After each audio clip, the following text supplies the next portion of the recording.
9번의 패배. 그 숫자를 마주한 선수들의 표정을 상상해 보셨습니까? 코트를 떠나며 고개를 숙인 채 벤치로 돌아가는 뒷모습, 관중석을 향해 손을 흔들지만 어색하게 굳어있는 미소. 이기고 싶다는 마음만으로는 채울 수 없는 무언가가 그 안에 있었을 겁니다. 페퍼저축은행이 한국도로공사를 상대로 세트스코어 3대 0으로 완패하며 9연패에 빠진 그날 단순히 또 한 번 졌다는 기록 너머에는 어떤 이야기가 있었을까요? 오늘은 그 경기장 안에서 벌어진 일들을 찬찬히 되짚어보려 합니다. 경기가 시작되기 전 양팀의 분위기는 사뭇 달랐습니다. 한국도로공사는 주전 공격수 강소희가 허리 부상으로 출전하지 못하는 상황이었지만 벤치의 표정은 침착했습니다. 반면 페퍼저축은행은 완전체에 가까운 전력을 갖추고 있었지만 어딘가 무거운 기운이 감돌았죠. 연패라는 것이 선수들에게 얼마나 큰 짐이 되는지 코트에 서기 전부터 이미 그 무게가 느껴지는 듯 했습니다. 1세트가 시작됐습니다. 도로공사는 강소희의 공백을 김세인으로 메웠고 놀랍게도 그 빈자리는 크게 느껴지지 않았습니다. 김세인은 자신에게 주어진 역할을 묵묵히 수행했고 리시브 라인이 안정되자 세터 이훈정의 선택지는 자연스럽게 넓어졌습니다. 토스 하나하나가 신중했고 공격은 가장 확실한 곳으로만 향했죠. 이날 도로공사의 중심에는 모마가 있었습니다. 외국인 선수 특유의 파워만이 아니라 타이밍을 읽는 감각과 상대 블로킹을 피해가는 코스 선택까지 모든 것이 살아있었습니다. 1세트에서만 10득점을 기록하며 팀을 이끌었고 탄나차가 측면에서 6득점을 보태며 공격의 균형을 잡아줬습니다. 한 사람에게 의존하지 않으면서도 필요한 순간 확실하게 마무리하는 팀. 그것이 이날 도로공사의 모습이었습니다. 반면 페퍼저축은행의 코트는 어딘가 어긋나 있었습니다. 공격의 핵심으로 기대를 모았던 조이는 1세트에서 단 2득점에 그쳤고 공격 성공률도 15%대에 머물렀습니다. 공을 때릴 때마다 블로킹에 막히거나 코트 밖으로 나가는 범실이 이어졌죠. 그럴 때마다 선수들의 표정에는 조금씩 그늘이 드리워졌습니다. 박은서가 5득점을 올리며 분투했지만 한 선수의 노력만으로는 흐름을 되돌리기 어려웠습니다. 세트 중반 잠깐 2점 차까지 따라붙는 순간이 있었습니다.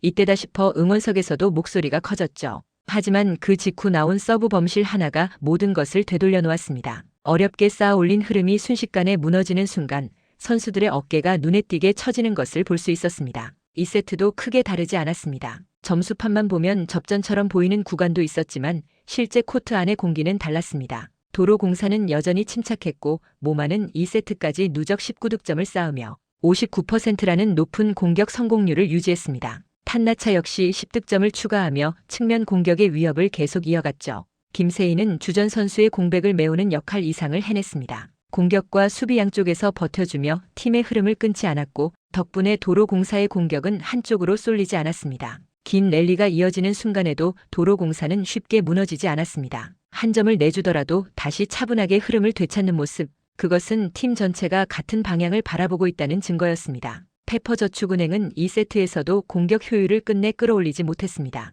조이는 2세트까지 누적 6득점에 그쳤고 공격 시도는 많았지만 성공률은 20% 중반에 머물렀죠. 점유율은 높았지만 결정력이 따라주지 않는다는 것, 배구에서 그것만큼 답답한 일도 없을 겁니다. 이한비와 박정아가 투입됐지만 흐름을 바꾸는 결정적인 장면은 나오지 않았습니다. 그럼에도 기회가 아예 없었던 것은 아닙니다. 세트 중반 상대의 범실과 블로킹 득점이 연이어 나오며 점수차를 좁힐 수 있었고 실제로 역전을 노려볼 만한 분위기도 만들어졌죠. 하지만 또다시 결정적인 순간을 살리지 못했습니다. 어렵게 따라붙은 직후 공격 실패, 이어진 서브 범실, 그리고 토스와 공격 사이의 미세한 타이밍 어긋남. 이런 것들이 연속으로 이어지면서 분위기는 다시 도로공사 쪽으로 기울었습니다. 추격의 기회를 잡았지만 마지막 고비를 넘지 못하고 세트를 내준 순간 선수들의 눈빛에서 지쳐감이 느껴졌습니다. 3세트. 이제는 정말 반전이 필요한 시점이었습니다. 하지만 경기 양상은 오히려 더 냉정했습니다. 초반부터 도로공사가 먼저 치고 나갔고 페퍼저축은행은 다시 한번 쫓아가는 입장에 놓였죠.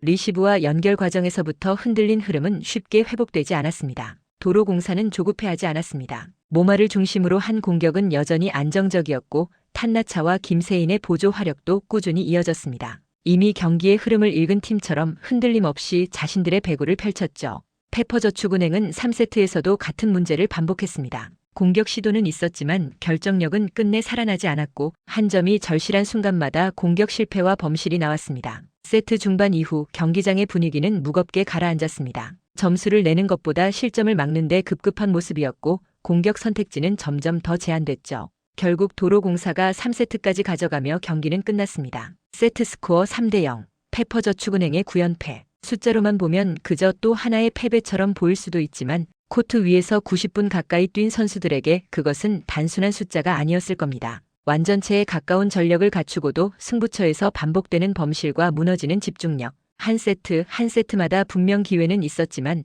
그 기회를 잡아줄 힘은 보이지 않았습니다. 더 가슴 아픈 것은 이 패배로 인해 페퍼저축은행이 다시 최하위로 추락할 위기에 놓였다는 사실입니다. 연패라는 것은 단순히 경기를 잃는 것 이상의 의미를 갖습니다. 그것은 선수 개개인의 자신감을 깎아내리고 팀 전체에 보이지 않는 무게를 더해갑니다. 이길 수 있었던 순간들을 떠올리며 스스로를 자책하게 만들고 다음 경기를 앞두고도 불안하게 만들죠. 박정아와 고예림 11억이라는 큰 금액으로 영입된 선수들에게도 이 시간은 쉽지 않았을 겁니다. 팬들의 기대가 크면 클수록 그것을 채우지 못했을 때의 부담감은 더 무거워지니까요. 하지만 그들 역시 이기고 싶어하는 선수들이고 코트 위에서 최선을 다하고 있는 사람들입니다. 조인, 박은서, 이한비. 공격을 책임지며 뛰었던 모든 선수들이 마찬가지입니다. 블로킹에 막히고 범실을 하고 기회를 놓쳤지만 그들이 포기했던 순간은 단 한 번도 없었습니다. 마지막 세트 마지막 순간까지 공을 쫓아 뛰었고 쓰러져도 다시 일어났습니다. 어쩌면 지금 페퍼저축은행에게 필요한 것은 화려한 전술이나 새로운 영입이 아닐지도 모릅니다. 작은 성공을 하나씩 쌓아가며 다시 자신감을 회복하는 것.